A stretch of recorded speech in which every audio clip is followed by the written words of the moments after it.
You say Ruth Bader Ginsburg recently made a revealing decision or a revealing a mission in favor of cleansing of America of unwanted populations by aborting them. You're talking about unwanted populations. That's amazing to me. She wasn't talking about the white population. Yeah, I don't care what color they are. Right. I mean, my son could be classified as unwanted. Your baby He's adopted. could have been. Right. Yeah.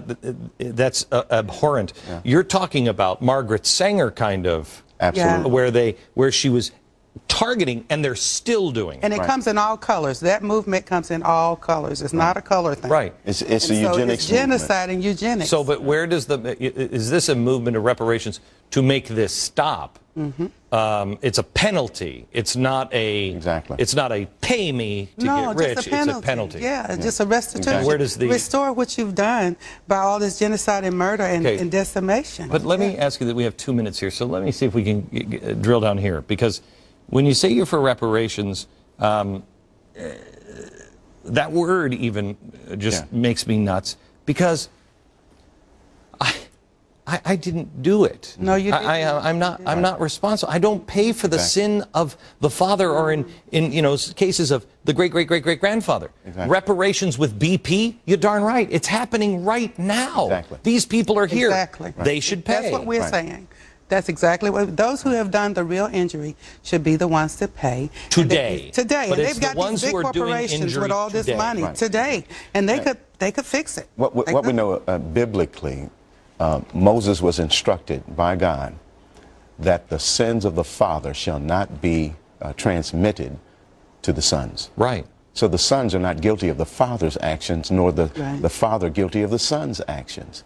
It is the one who is perpetrating the action that has that responsibility. The culpability is not with the government, as we have said, but rather it is with those who are exercising that genocidal practice upon our community today. And there is a eugenics movement that's still alive in America, and that group is the group that we're talking or speaking to. You can't build good upon evil. And Planned Parenthood was built on evil. Yes. I mean, that's a bad tree. The roots are bad. You got to pull the tree up. And that's who owes the reparations. Okay, back in just a second.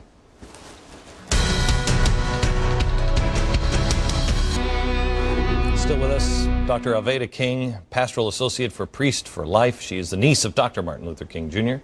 Stephen Broden is the senior pastor at Fair Park Bible Fellowship, running for Congress in Texas. First of all, let me ask you this. Aveda, I don't think we've announced this, because I haven't talked to you personally, face to face on this, about announcing that you were going to stand with me on 8/28. Yes. I stood about, 6 weeks ago at the Lincoln Memorial. I would have never made the decision to do it had I lived in Washington and actually been able to stand there and looked at it. After we announced it, I went down and I stood on the stair where your uncle stood. And I'm going to choke up just talking about it. It is, what went through my mind was, who the hell do you think you are? It is such a historic place to be. People are saying now that I am trying to distort civil rights history. I'm trying to steal his legacy, etc., etc. Nothing of the kind. I am going to be several stairs down from where he stood. Are you getting heat from people for even being on this program, or you are? Well, Glenn, I've been getting some heat, but I always answer that with the same force, the force of love. And when I bring that force back and I give, for example, when people say, how are you going to go and be on that show? I said, have you looked at Glenn's website? No. I said, go and visit the website. If you see anything on 8/28 that you don't like and you don't agree with, call me back. So they go and do that, and they say, well, really? I said, have you looked at his show yourself? Well, sometimes. I said, so really, now go and read the end of the How I Have a Dream speech. Martin had a dream that Protestants and Catholics and Gentiles and Jews, black men and white men, all people would join together.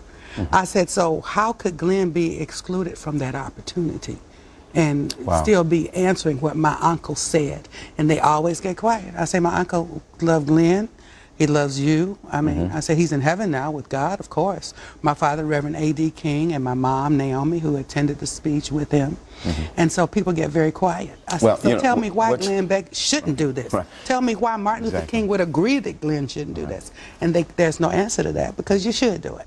I mean, what better expression of the fulfillment of the dream than to have you take on that responsibility to stand before our nation and declare that the dream is still in motion. It's still in motion. It always will be. It always will be. Man is never perfect. Right. We'll always be making mistakes. But the idea is not to go backwards.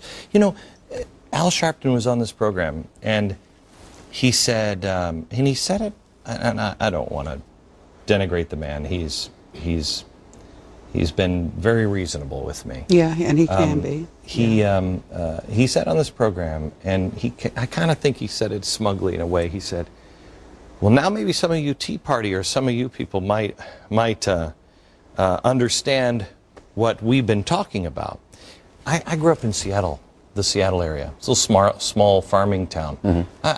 I didn't see oppression. I didn't see it. And I recognize that. I've never been discriminated against. First time I saw real discrimination and real racism is I went into the Deep South maybe 6, 7, 8 years ago.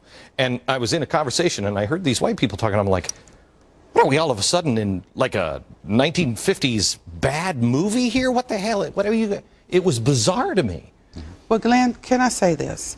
If you think about it, my uncle Dr. King, when he was a young boy, my father, A.D. King, his sister, they played with white kids in the neighborhood, and they were very close. It took the white parents to say to their children, you can't play with them anymore, they're colored. And then the freedom rides of 1961, remember all that turmoil and fight that they went through, and that's why we're having the pro-life freedom rides now this year, as a matter of fact, next week. And so all of these activities causing people artificially to hate each other. And that's what's coming against you. The artificialness of it. Well, we can't go and stand with Glenn because his skin looks like this. That's ridiculous. Or his eyes look this way and my eyes look that way. Well, that's wrong. That's I will tell you that this is such a moment in history because Al Sharpton was right. I couldn't relate to it. I still can't relate to it. You know, I say to people all the time, you have not received a baton to the head. You have not had somebody hose you down or stick dogs. You have not had a separate water fountain. None of us have. But Glenn, that look like me, we haven't had it. But you don't have to go through it to understand it. But there is a difference. I understand that. And I have known that it is wrong, and I've tried my best my whole life to stand for what I think is right. But there is a difference on seeing it firsthand and going, wait, injustice. This isn't, wait a minute, what are you doing? Yeah. Right. When you see what's happening with the DOJ and the Black Panthers, you're like, wait a minute. And in a very small way, I think a lot of Americans are seeing for the first time firsthand real injustice. And I go back to what I think Moses heard from God, and I will harden Pharaoh's heart. Yeah. This is an opportunity to really bring people together because we now, both sides, in varying much greater different degrees, but both sides can see it and go, oh my gosh, let's wipe this out. Yes. Well, you got that in there real nicely, Moses and the hard heart of Pharaoh. The hard heart of Pharaoh made it known to the nation of Israel that they were not in a good situation. If his heart was not hard, they would have wanted to stay in Egypt. But because God juxtaposed that hard heart to where they are and what they were really experiencing, it broke the deception. And I would submit to you today that America is under great deception. This is what Paul says in Colossians chapter 2, verse 8. See to it that no one takes you captive through philosophy and empty deception, according to the traditions of men and the elementary principles of the world, rather than of Jesus Christ.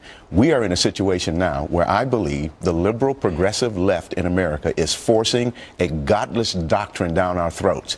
Now we're recognizing what it is, and that juxtaposition is causing us to stand up now. You know what? The other great thing about hardening Pharaoh's heart is the people, the chosen people, if you will, When they got it. They got it. They got it, and they recognized it was God that set them free. Yes. Yeah. Too many people, because the other side as well, the Tea Party side as well, Yeah. well, we'll fix this through politics. No, you're not. They're not going to be able You're to do not that. going to be able to fix That it. won't It will happen. only be God. Right. It will Back be in God. just a second. You bet.